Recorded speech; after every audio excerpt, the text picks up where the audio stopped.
Stand by for manual transmission in 3, 2, 1.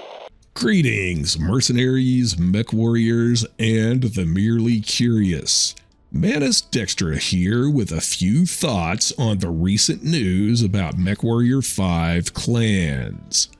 If you're not aware, PGI, the developers of MechWarrior 5, had a press event recently to promote their upcoming clans project. If you check out the game's website, you'll find a list of articles and vids with some new info. I've already read through these, and they all attempt to cover the same basic info, but the best written article by far comes from Gamerant. There's a link below if you want to read it for yourself. Larry, read the quote from that article that I showed you.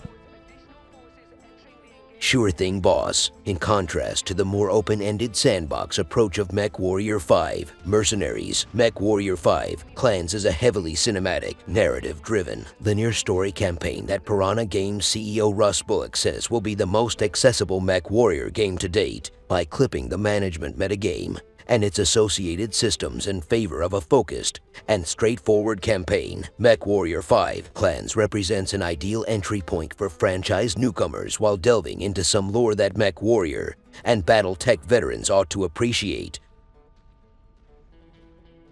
From what we know so far, it seems the linear story campaign will follow a star of newly minted MechWarriors from Clan Smoke Jaguar. For those not hip to clan lingo, a star is a unit of 5 battle mechs. In theory, this is equivalent to a lance of Intersphere mechs. In practice, a single star of clan mechs is better, faster, stronger, and punches well above its tonnage by Intersphere standards. Now, I'll be honest, my feelings on this new info are very conflicted. On one hand, I'm really glad PGI is going to focus on telling the game's story in a more cinematic way. I mean, there's always been a lot of story in MechWarrior 5. Unfortunately, until now, it's mostly been locked behind walls of text. This is not very engaging, and it is a problem that needs fixing if PGI wants to grow their player base beyond old diehards like me. So presenting the story via well-executed cutscenes is great. And to PGI, I say, welcome to minimum standards for AA games. I am truly glad you made it this far, and I hope you can pull this off. So I also know that some will take all the talk about accessibility and streamlining game mechanics as code for dumbing down the game. But what they're doing fits the story they're telling, as a star of raw recruits just cogs in the clan war machine during Operation Revival.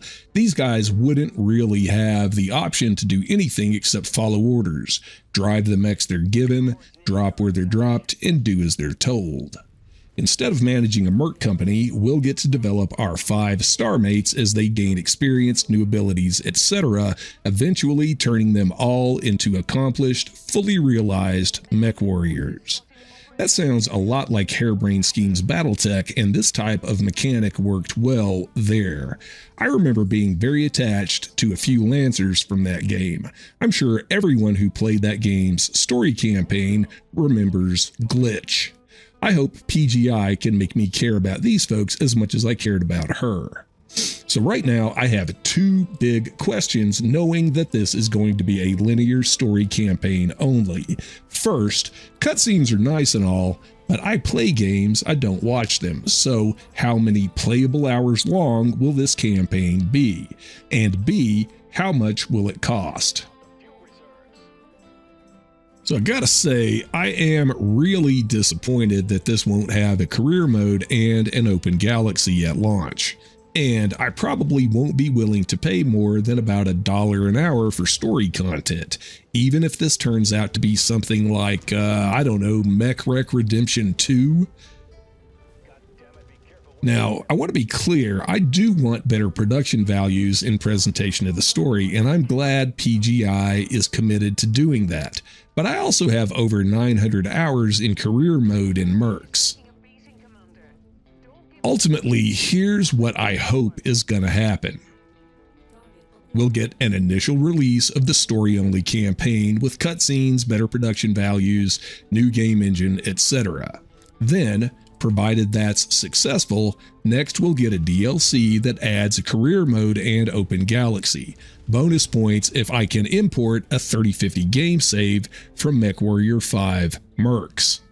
Now, I know a lot of people would see this as double dipping, but I'm also pretty sure that there will be a lot of work involved in porting this feature over to the new game engine, so I think PGI is justified in charging money for that. So all this will be followed by more story-driven DLCs referencing big events in the post-3050 game universe. And between these new cinematic installments, we'll still be able to play career mode in the new time period with the new game engine. Again, this is all speculation and wishful thinking on my part, but it makes sense that PGI will continue following this pattern of development. Now, towards the end of the Gamerant article, they did stress that this project started out as an oversized DLC before growing so much that they decided to spin it off as a standalone game.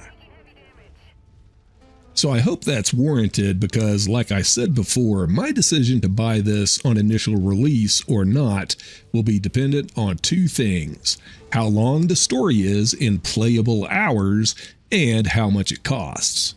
And I guess we'll find that out together. So let me know what you think about this in the comments below.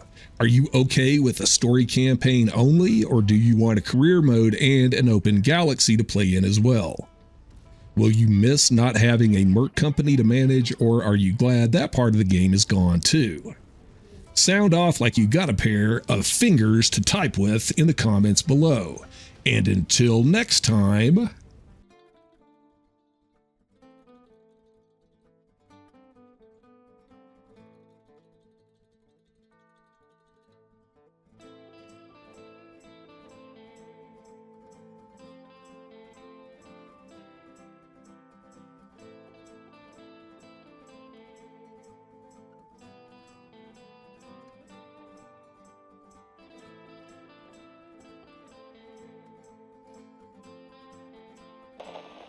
You will now be released from manual control. Mr. Dextra thanks you for your cooperation. You will now be released from manual control.